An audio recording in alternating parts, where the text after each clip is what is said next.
just got it and it's waiting for me. I take a picture of it and I send it to my mom. I carry out the large box to my living room to start opening it, and I start cutting these boxes and I look at YouTube videos of how to set it up. After 1 to 2 hours of me sweating and opening these boxes and trying to find scissors, it was finally done. There was my first drum set right in front of me. I sit down on the drum set in my sweaty clothes and I exhale. Whoosh. Okay, now let's get serious. I pull up my phone and I type on YouTube, how to play drums beginners. I click on the video, I start watching it, and then I realize something. Now I actually have to put in the effort. Look, I know you want to get a killer drumming and that's why you clicked on this video, bro. But before we even get a killer drumming in the first place, you have to realize that you need to put in the effort. You need to ask yourself, like, am I willing to play drums consistently for 5, 10, 20 years? Will I still genuinely do this after 20 years of playing? And I'm not trying to, take your hope away or break your enthusiasm or something. But so many people don't even get past the stage of just buying your drum set because they only think about the rewards, the cool drum chops, or the faster hands. But first, you gotta go back down and just ask yourself, am I actually willing to put in the effort? Because if drumming was easy, everyone would do it. That's a quotable right there, bro. Because if drumming was easy, everyone would do it. Wow. So I get my drums and I try to figure out how to play my first beat. I try doing it, I fail. I try again, fail again. Try, fail, try, fail. And I start getting a little bit annoyed, but okay, sure. And I'm looking at this video and I remember saying how is he playing that good? After a few attempts, my back starts to hurt and I've sweated even more. I didn't want to practice anymore. So I just said to myself maybe tomorrow I'll just do it. And then tomorrow I try and I mess up horrendously until eventually I did manage to get one. And so I was really excited. I got rewarded, and so naturally I wanted to try it again, but I failed. And then I failed 10 more times after that, and I failed again. And it was an inevitable fail.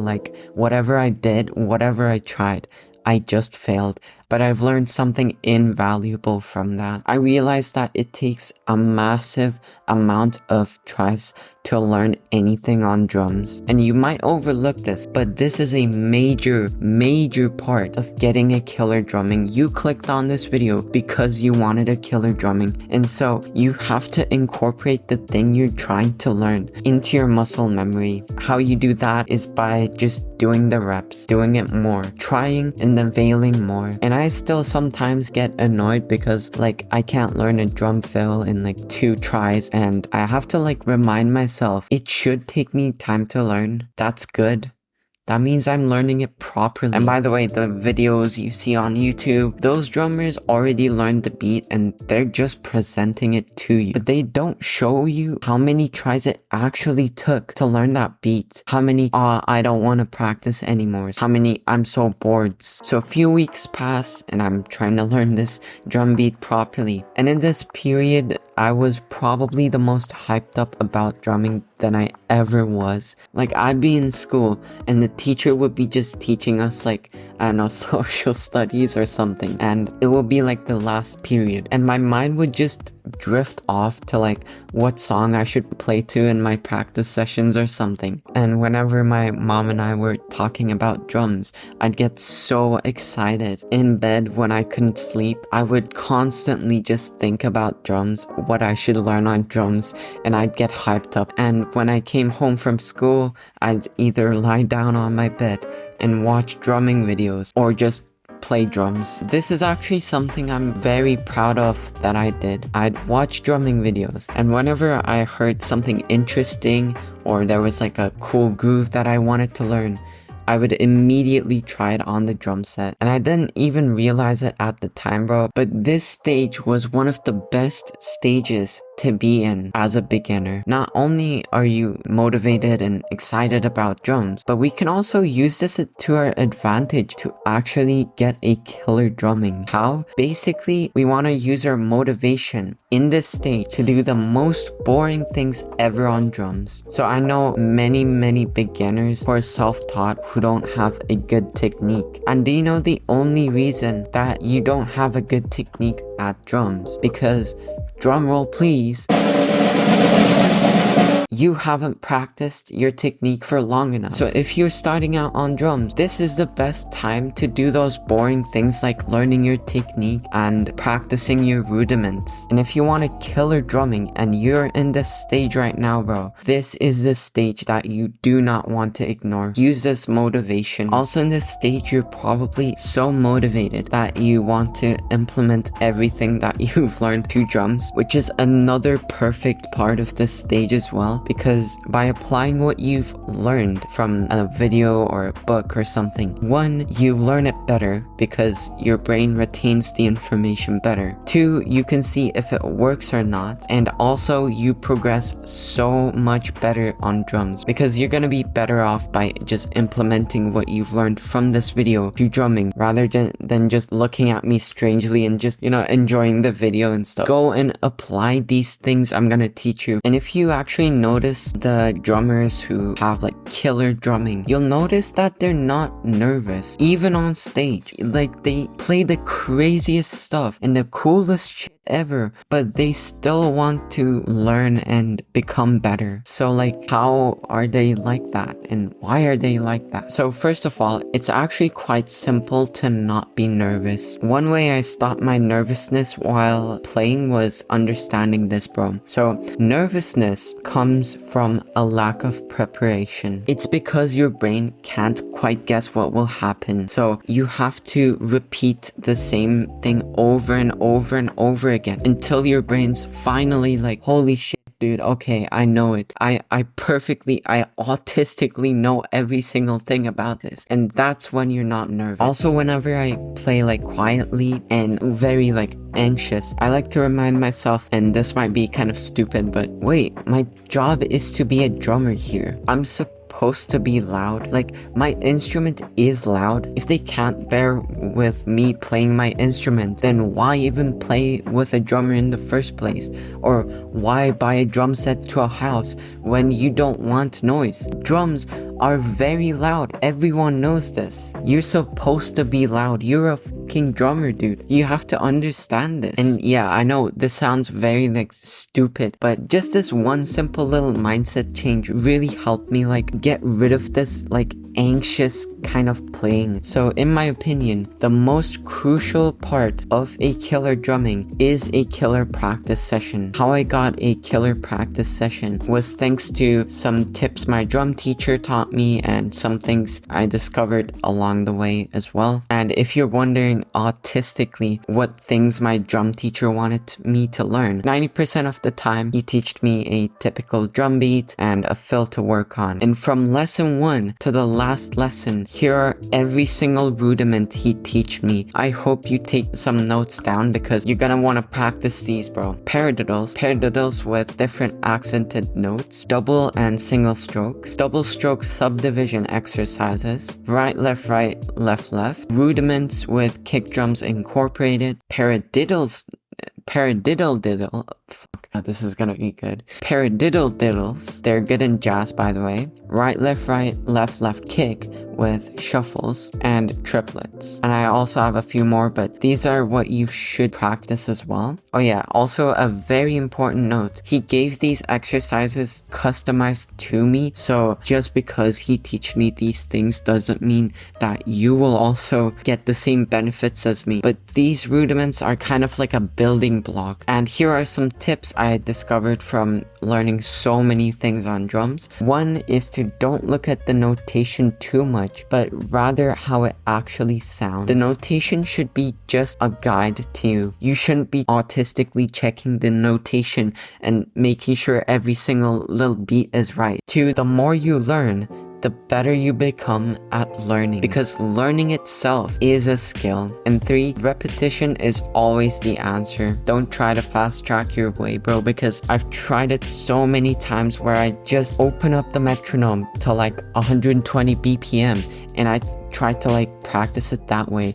It doesn't work. You have to learn it slow at first. A few other tips as well. You should practice on your practice pad, especially when it's boring. So for example, if you don't feel like practicing on your practice pad, that is the perfect time to practice. However, on the drum set, you're actually supposed to be creative. And a really big lesson I've learned was when I was getting drum lessons, that we often overlook drum teachers a lot, dude. I know you've clicked on this video because you're a self-taught drummer and you want to learn drums all by yourself, but there are actually 2 phenomenal benefits to actually getting a drum teacher. Getting accountability is like consistency, but on crack. It's this kind of like human animal thing inside of us where like we're social creatures. So accountability works like magic on us. And 2, you also can't notice how much your playing sucks. And I know this sounds very harsh, but this is actually phenomenal because drum teachers will notice how much your playing sucks and where you should specifically improve on. And then they'll give you exercises to specifically target that, which is super crucial if you want to killer drumming. And I'm not telling this because I have like a coaching or something. Genuinely, like these 2 benefits really do make your progress on the fast track. A crucial part of getting a killer drumming is getting a killer timing. And one of the best ways to getting a killer timing is not actually what you would expect, bro. And I haven't shared this in any of my videos yet, so this is like a completely fresh baked out of the oven tip. A little while ago, I was practicing my, left hand. For me, it's my weaker hand. And I was kind of bored, so I decided to play something. But I noticed that my timing strangely got a lot better. There's actually a very interesting reason that I've discovered for this. Whenever I got off time, I noticed that it wasn't because I got off time, but because my left hand was so weak that my other limbs tried to compensate for my left hand. And so my whole playing got off time. And of course, another crucial part of getting a killer timing is with a metronome. And this is the boring answer, but it's the truth. So here's a tip I've discovered that really helped me like build up my metronome practicing skills. So I'll ask you a question first. Can you practice with a metronome for 5 minutes? This is actually serious. Then can you increase that amount of time that you practice with a metronome by 1 minute every single day? Well, you've basically figured out how to practice with a metronome every single practice session. And if you're wondering right now, like, why are we practicing for 5 minutes at the beginning of our practice session? It's because we're rather trying to build the habit of practicing with a metronome, and then we'll gradually increase it so that every time we sit on our drum chair, we can practice with a metronome. When you are using metronomes, however, I absolutely love and preach this in every single video of mine, but try gap clicks as well. Essentially, they're metronomes, but every like 1 or 4 bars, the metronome won't play. So that kind of builds your inner timing, which is super crucial if you want to play along to songs and not mess up. I also learned that if you can't be creative on drums and you're kind of like doing the same things over and over again in your practice sessions, learning more things helped me a lot. It's stupidly simple, but essentially by learning more things, you're expanding your drumming vocabulary, which you use to make words and sentences with. We've just packed our bags and we're ready to go with my family on a trip. And I remember we've tidied up the house in Turkey and I'm really excited to go there. I remember my grandma is saying goodbye to me and my mom, and grandpa drives us to the airport and we say goodbye to grandpa as well. And we enter the airport and I'm thinking about how I'm going to like practice drums and it will be so cool there. And the thing was, we were actually planning to live there. And because of that, we were going to get me an acoustic drum set. And so I was even more excited about going there. And the plan was perfect. So we wait for the plane and it finally arrives. We're going on the plane. We take a seat. We put our luggages. And we're in for a 10-hour flight. I read books while I'm going there, and I'm thinking about video ideas and what videos to post when I go there. We first land there and the weather is hot, and it was like 27 degrees or something on winter. And I'm carrying out this big ass luggage, like half of the size of me, and I'm literally just dying out of sweat. And I look at the airport while I'm carrying out this big luggage, and it says, "Welcome to Bali." We go to our hotel room, which was like a little villa that we were staying in. And now though, there was a slight problem. I still needed to practice drums. But a minor issue with that was I didn't have a drum set to practice with. Now I did have my practice pad, but let's be honest here, I didn't practice with that. I mean, it was so boring. And heck, I didn't even want to practice with normal drums at the time. So this was the start of my kind of little downfall. So the plan was we'd live in a hotel, we bought a house, we'd buy me a drum set. But there was another problem. That just a tiny little problem. We ended up not living there. And so we found an alternative, which was to go to a practice studio, which doesn't sound that bad, but trust me, it was. I got 1 or 2 hours maximum to practice at a studio. And that could have been fine if I didn't go there only once a week. So now I had to practice 2 hours per week maximum, which sucked because I had a passion for drums, but since I couldn't practice, I got demotivated. When I got more demotivated, I didn't want to practice even more, and it created this horrendous loop. So how do you practice when you travel to somewhere? There are 2 options that I've discovered which helped me. As obvious as it sounds, yes, you might need your practice pad. And the second option is to rent out a studio like I did. But not everywhere has a perfectly good drum studio. I think the practice pad is the best option in general. And I know your mind will make some excuses when I say this, like, oh no, there must be another option, but like, bro, it's so boring, but that's the answer. A tip with that is get a practice kick drum as well, so that you can also practice your kick drum and not forget about that. In cases that you do have to practice 1 to 2 hours maximum, like I did when I was driving to a studio, I have made a full guide on this. You can check it out, but here's a rough summary of it. So first, you want to find out what you should practice on, and you do that by recording yourself. You set up your tripod, you record yourself drumming to either a song or just by yourself, and then you look at your recording and see where you mess up at and see where you're bad at, and then take notes on it. Second, cut out the BS. So this is where you question yourself, like, if I could only practice 1 to 2 of these, what would I practice? And then cut out the rest.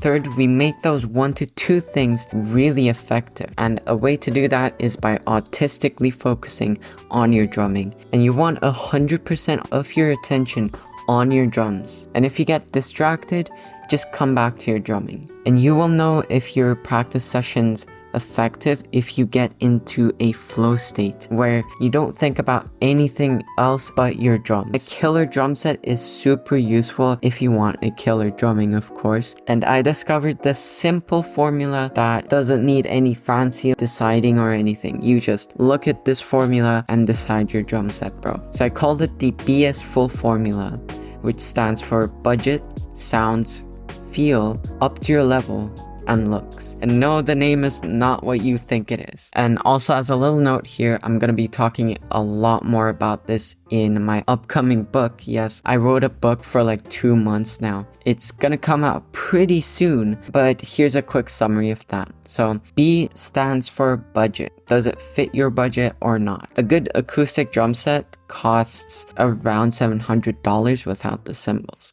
S is for sound. How does it sound? Now, if you don't have any single clue of how your drum set should sound like, well, that's okay. Just look at your favorite drummer. Yes, like any drummer at all that you like, and look at their drum set and how their drum set sounds like. You'll probably like the sound of that drum set, right? So try to get as close to that sound as possible. And really, sound is just kind of up to your preference, so I can't really, say like this is better and this is better. F's for feel. How does it feel? Now this changes also depending on your preference, but if you started with hitting hard things, like for example you had electronic drums when you were starting out, or you only had a practice pad to practice with, you'll probably like harder surfaces to hit on. I'd say if you're a beginner, get like a pretty good surface. Like it should feel pretty reboundy. I'd say like I like pretty reboundy kind of surfaces to hit on. U is it up to your level or not? Now this is, I think, the most important factor if you're a beginner, because if you spend so much money on a drum set when you're just starting out, and then one day you realize that, oh, I don't like drums anymore, well, guess what? So make sure that it's a beginner's drum set. Like I started out with a Yamaha DTX 402K. That is the exact drum set. You can also buy that, but make sure you get the one with the kick pedal or something like that, because I didn't get the one with the kick pedal and now I have these weird problems with the kick drum. So make sure you get that. L is for looks, and this is probably the least important, because I mean, if everything else sucks in this list and just the looks of it is great, then obviously don't buy it, right? But also, of course, don't get a crappy ass looking drum set. Now, if we were in an ideal world, you'd probably say like yes to all of these, right? It fits my budget, it's up to my level, it sounds great, whatever. But we're not in an ideal world. So we have to measure these factors by their importance. So I think for a beginner who's just starting out on drums, the importance of this formula looks like this. So up to your levels first, and then budget is same with up to your level. Then comes feel, and then comes sound, and then comes looks. If you get beginner drum sets, they are usually kind of the same price, and they are actually pretty cheap. So that's why I put the budget and up to your level in the same category. Then you should look at how it feels to play. And I put feel just a bit more than sound, because if it sounds good, but it doesn't feel good to play, in my case, it was my electronic drum set. It sounds good because it's an electronic drum set, which is like pre-made sounds, right? The feel was just a rubber plastic, and it's not the best. It feels like a practice pad rather than a real drum set. And lastly, looks is not a huge factor. You can buy the shittiest looking drum set. If it meets all the criteria, you don't need to worry about the looks. So one of the biggest struggles of mine was always consistency on drums. And if you're not consistent at drums, nothing I mentioned in this video will probably work. So that means a killer consistency is a major part of getting a killer drumming. Every time I was consistent at drums, it was with this weird method that I applied. First, be clear on which time of the day you're going to play drums the most. So are you going to play drums in the morning, at lunch, or in the evening, or even at night? I mean, I don't know who plays drums at night, but at night, for me, it's the evening, and I play somewhere around 5 to 7 p.m. Might change, but it's around 5 to 7 p.m. for me. And also, if you don't know which time of day you should quite practice, then pick something that you do every single day. Something like brushing your teeth, or coming home from school or work, etc. Place drumming right after it. So let's say I come home from school at 3 p.m., right? And what I'll do is I'll immediately sit on my drum set right after I come from school. Basically, like if you place drums right after or before something that you do every single day, then you will also do drums as well as that habit. So it's extremely powerful as well. Just a little tip. All right, 2, imagine this in your head. Do it with me right now, bro. Before you play drums at that time of the day, how does practicing drums usually feel and look like to you? So for me, before I practice drums, I feel like I don't want to do it at all. I feel tired and my mind makes excuses not to practice, and I'll usually be sitting on my chair right now, on my table currently, or I'll be downstairs eating something, and I feel like I won't want to practice drums. And now I want you to do the same as well. Imagine in your head how it feels before to play drums. Alright, bro. Got that? Cool. So now imagine what you will do to get to your drum set. Do you have to walk to it? Is it upstairs, or is it somewhere close? Maybe you have to travel to somewhere to practice drums. And what are some like challenges you face with going to your drum set? It might be to, I don't know, get in the car and drive to a studio or something. Or like something as simple as just going upstairs and walking. I don't want to walk. All right. You have that too. And after that, imagine how it feels like to play drums. So for me, I don't feel like playing at all when I sit on my drum set. Then like 10 minutes into my playing, I feel so good. Like, goddamn, I get my motivation from the drums, dude. All right.